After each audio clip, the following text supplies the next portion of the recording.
Welcome back to my kitchen. Today I am doing a two-part video type thing. I am making Leesahs spaghetti sauce from Leesahs Cottage. I'm going to put the link below. I'm not showing you the whole deal on how to make the sauce, and I am going to make two changes that you'll see, but I'm making those changes because I am going to can part of this. And so the second part of this video series is going to be how to use the Carry electric canner, which is something that I love now that I'm doing small batches.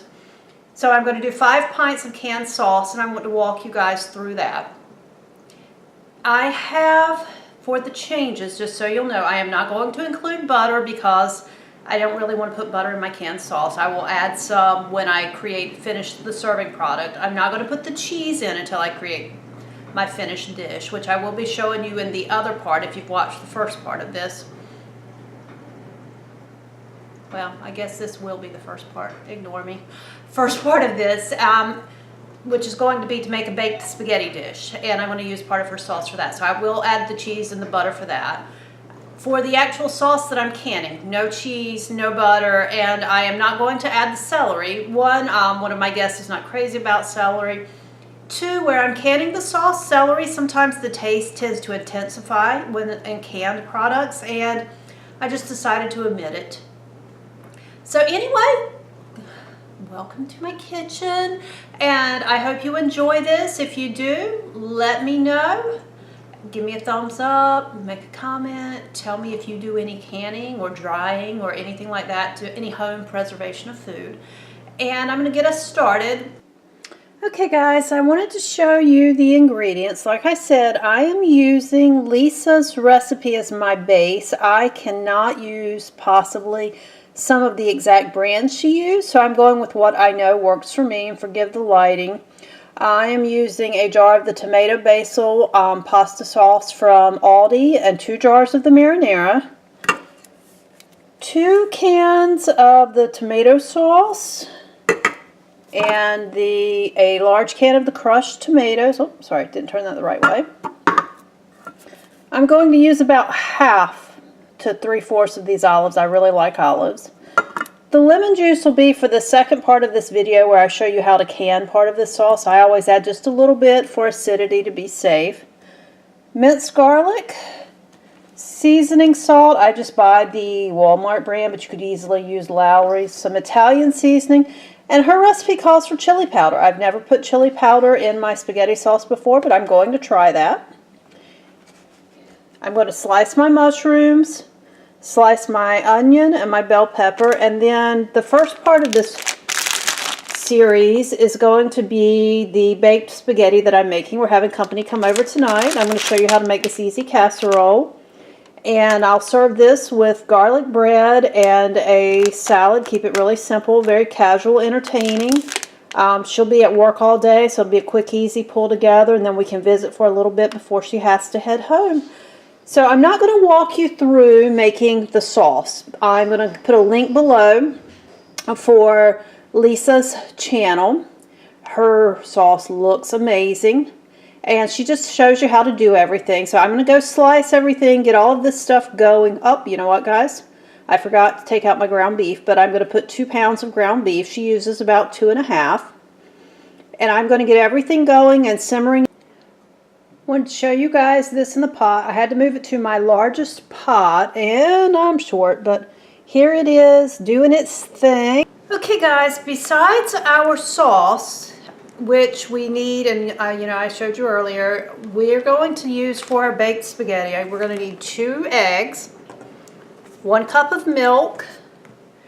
I'm going to shred some mozzarella cheese. You could use 1 block. I'm going to use 2 because I'm making a double batch.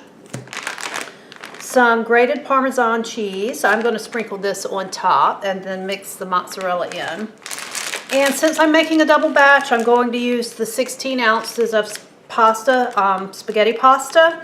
I'm using brown rice, but use whatever you like. And I'll bring you back in just a little bit and show you where we stand. Hey guys, the pressure canner is still going, so I hope the noise is not too bad. It's down to 52 minutes. I didn't catch it when it did that magical beep and I turned it, but I'll show you that in the other video. Right now we're going to put together a casserole. Remember, I am making a double batch. I'll put all the directions below for a single batch.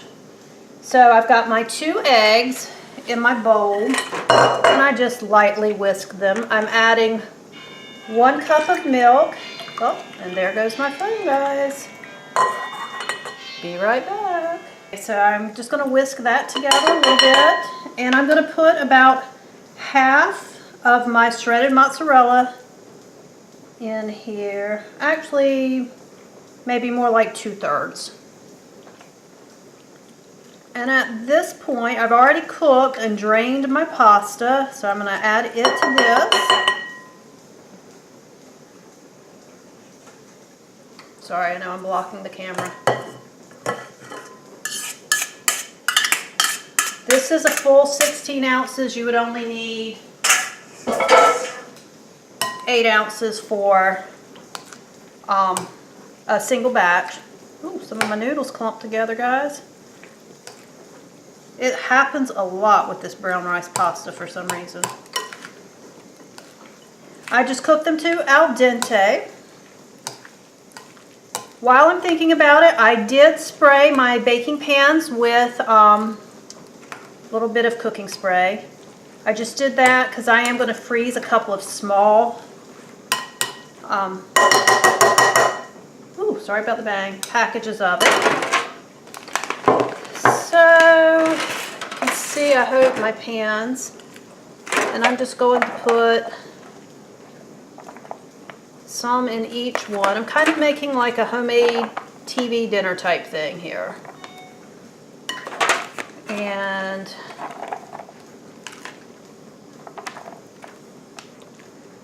kind of filling them, you know, not quite half full. Then all the rest is going to go into my big baking pan here. Let me grab a, well, maybe I can get it with this.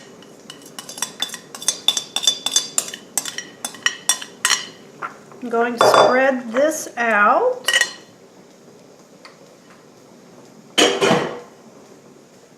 And I think one of these little pans looks a little too full here, so I'm going to put just a little bit more back in this. Alright, so that's that. Now I add a couple of cups of my sauce, and I'm just going to ladle mine on. And again, this recipe for the sauce is over at Leesahs Cottage, and links are below for that. And I like a lot of sauce on my pasta, so I may do a little bit of an overkill for this.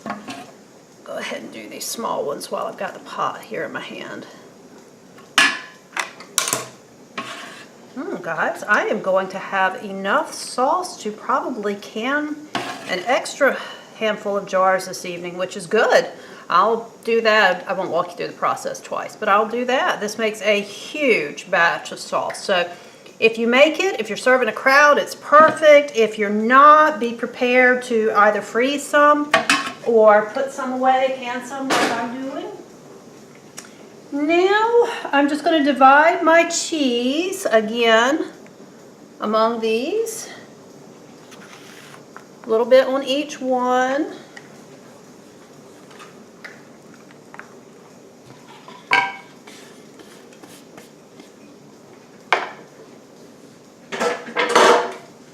And, you know, Parmesan cheese is just good on everything pretty much. So I'm going to sprinkle some on top of each casserole.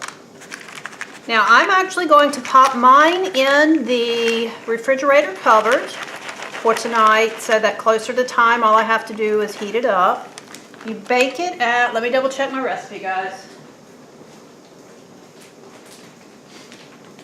To finish this off, you bake it uncovered at 350 degrees for 20 minutes, where mine is going to be cold from the refrigerator. I will probably bake it 30 minutes, but I'll bring you back a little later and show you how this goes. And really, this makes a large, if you were doing a potluck or you needed something to carry to a church dinner or you know, a family in need or something, you can make a large amount and you can make a large family meal with this. It's a really quick, easy, takes care of itself in the oven kind of thing though.